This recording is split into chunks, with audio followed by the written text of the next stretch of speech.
자격 없는 우리이기에 늘 주님 앞에 어떤 공로도 내세울 것이 없습니다. 그러나 갈보리의 은혜가 오늘도 우리 앞에 있으므로 감히 고개를 들어 주를 봅니다. 하나님 너무 감사합니다. 이렇게 우리에게 한량없이 또한 변함없이 자비를 베풀어 주심에 감사합니다.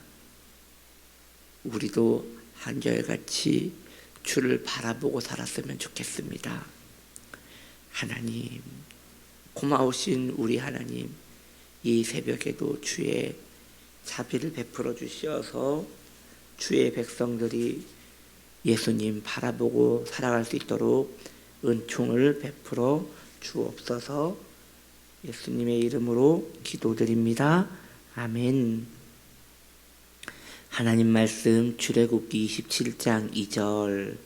그 내 모퉁이 위에 뿔을 만들되 그 뿔이 그것에 이어지게 하고 그 제단을 노스로 싸고. 오늘 말씀의 제목은 놋제단의 재료 두 번째 시간 놋에 대하여 어제에 이어 또 이야기하겠습니다. 놋제단의 재료 놋에 대해서 계속 이야기합니다.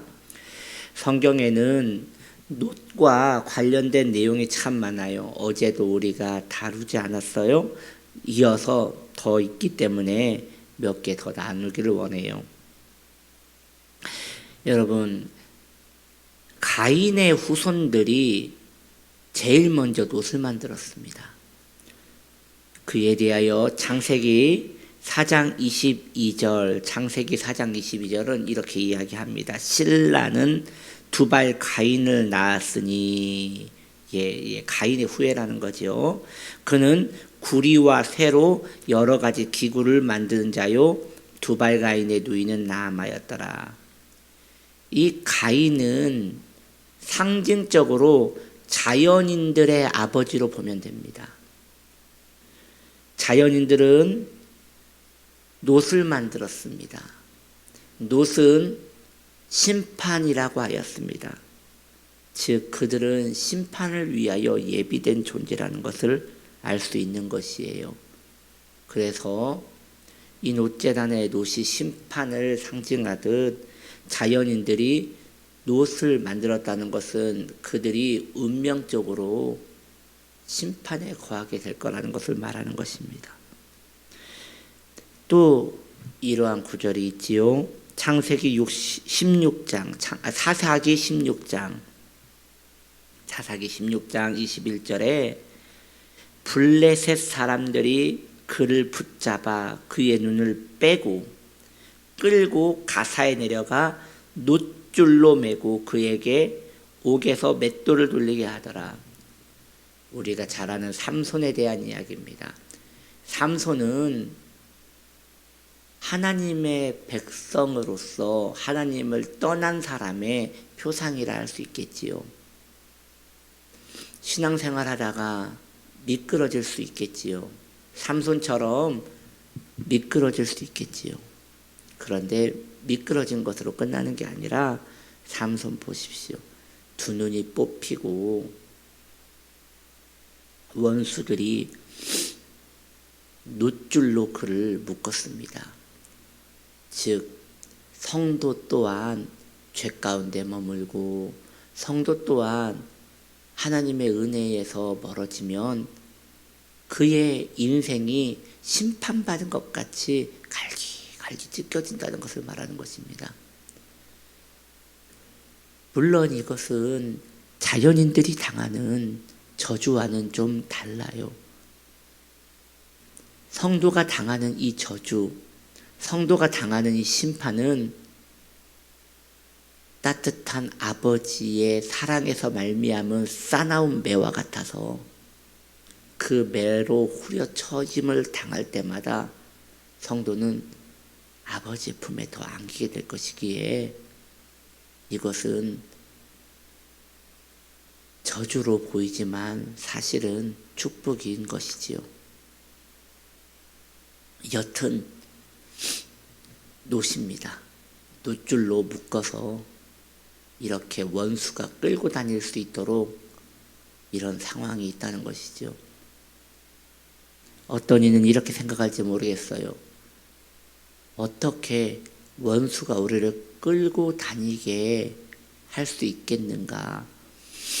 하나님은 사랑이신데 우리가 좀 범죄했다고 원수가 이렇게 끌고 다니게끔 하실 수 있겠는가라고 하지만 아닙니다. 이것은 우리가 심은 거기에 우리가 거두는 것입니다. 그래서 하나님과는 관계가 없는 것입니다.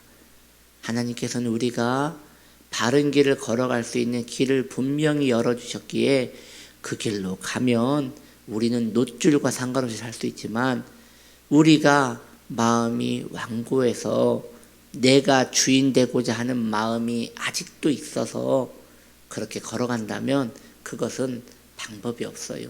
놋줄에 묶이게 되는 거예요. 삼손같이 놋줄에 묶이게 되는 거예요. 이렇게 죄의 종이 된 자는 놋에 묶여 심판이 그들의 삶을 어고하는 것입니다. 또 열왕기하 25장 7절에는 이런 말씀이 있지요. 그들이 시드기야의 아들들을 그의 눈앞에서 죽이고 시드기야의 두 눈을 빼고 놋사슬로 그를 결박하여 바벨론으로 끌고 가더라. 지금 여러분이 점점 감을 잡으시겠지만 놋이 나오는 성경구절은 너무 살벌을 한 것 같아요. 시드기야를 끌고 갔던 것은 놋사슬이었습니다. 하나님께 범죄한 자는 이처럼 심판을 받게 된다는 것입니다. 사무엘상 17장 5절도 이렇게 이야기합니다. 머리에는 놋투구를 썼고 몸에는 비늘 갑옷을 입었으니 그 갑옷의 무게가 놋 5,000세겔이라. 이것은 골리앗에 대한 이야기잖아요. 골리앗은 우리의 원수 사탄의 표상입니다. 우리의 원수 사탄을 상징하는 골리앗이 놋투구와 놋 갑옷을 입었다고 성경은 기록합니다. 결국 골리앗의 자랑이 거대한 놋투구와 놋 갑옷이었다면 골리앗의 그 자랑으로 말미암아 골리앗은 심판을 당할 것입니다. 마찬가지입니다. 세상의 자랑은 다 심판을 위하여 준비하고 있는 도살당할 돼지들과 같습니다. 마지막 때에 그들의 모든 자랑들은 그들을 심판으로 이끄는 증인들이 되어서 더 비참한 삶을 살게 될 것입니다. 마지막으로 이사야 48장 4절은 이렇게 이야기합니다. 내가 알거니와 너는 완고하며 너의 목은 쇠의 힘줄이요 너의 이마는 놋이구나. 이마가 놋이라는 거예요. 이것은 아무리 복음을 전해도 낯빛 하나 변하지 않는 불신자들의 그 완고한 이마를 이야기하는 것이지요. 즉 이마가 놋이라는 것은 그의 강팍함이 곧 심판이라는 것을 말하는 것이죠. 오늘 우리는 성경이 말하고 있는 놋에 대해서 이어 이야기하고 있습니다.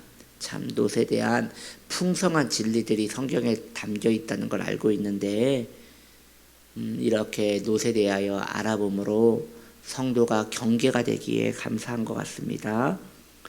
그 이유는 놋제단의 주 재료가 우리가 보는 이 놋제단의 주 재료가 놋이에요. 성도는 놋과 멀어져야 하지 않겠어요? 성도는 강팍함과 완악함과 거리가 있어야 하지 않겠어요? 성도는 구원의 길을 걷는 자예요. 그래서 성도의 마음은 부드러워야 돼요. 성도가 죄를 짓지 않는다는 게 아니라 죄를 짓자마자 빨리 돌이켜야 돼요. 마음이 부드러워서 빨리 마음을 돌이켜야 돼요. 아이들을 키워보신 분들이 알겠지만 아주 어린 아이들은 이 거짓말을 하거나 잘못을 하면 얼굴에 티가 나요. 왜냐하면 양심이 부드러워서 이 죄를 지은 다음에 그것에 대해서 빨리 용서를 빌거나 아니면 감추다가 걸려서 그게 뽀록이 나서 그 문제에 대해서 빨리 해결을 보게 되지요. 근데 아이가 한 살 먹으면서 그 이마가 놋이 돼요. 그래서 점점 뻔뻔해지고 점점 그 마음이 완강해지는 것을 봐요. 그래서 인간은 참 본질적으로 악하구나. 금세 죄를 배우고 금세 이렇게 마음이 이렇게 싸나워지는구나를 볼 때 인간에게 소망이 없으면 보는 것입니다. 성도는 그리하면 안 됩니다. 그 아이가 맨 처음에 아주 작은 죄를 지어도 마음이 부들부들 떨면서 빨리 그 죄를 해결하려고 하듯이 우리의 마음도 빨리 하나님께 잘못했다고 말하고 마음을 부드럽게 만들어서 놋과 멀어져야 하는 것이에요. 그래서 구원의 길을 걷는 자들은 그 마음이 온유해야 하는 것입니다. 그렇게 우리를 만나는 모든 사람들도 이러한 마음의 혜택을 누리기를 바랍니다. 특별히 구원을 받는다는 것은 마음이 빨리 무너지는 것을 말하는 것이에요. 놋과 같이 강성한 게 아니라 빨리 무너지는 것을 말하는 것이에요. 놋과 같은 강한 마음은 무너지기가 매우 어렵습니다. 주께 나아가 우리의 마음이 물같이 녹아지기를 소망합시다. 할렐루야. 기도합니다.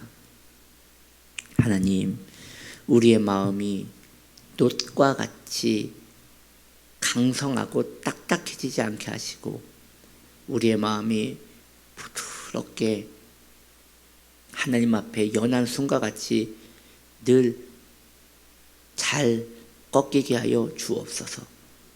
예수님의 이름으로 기도드립니다. 아멘.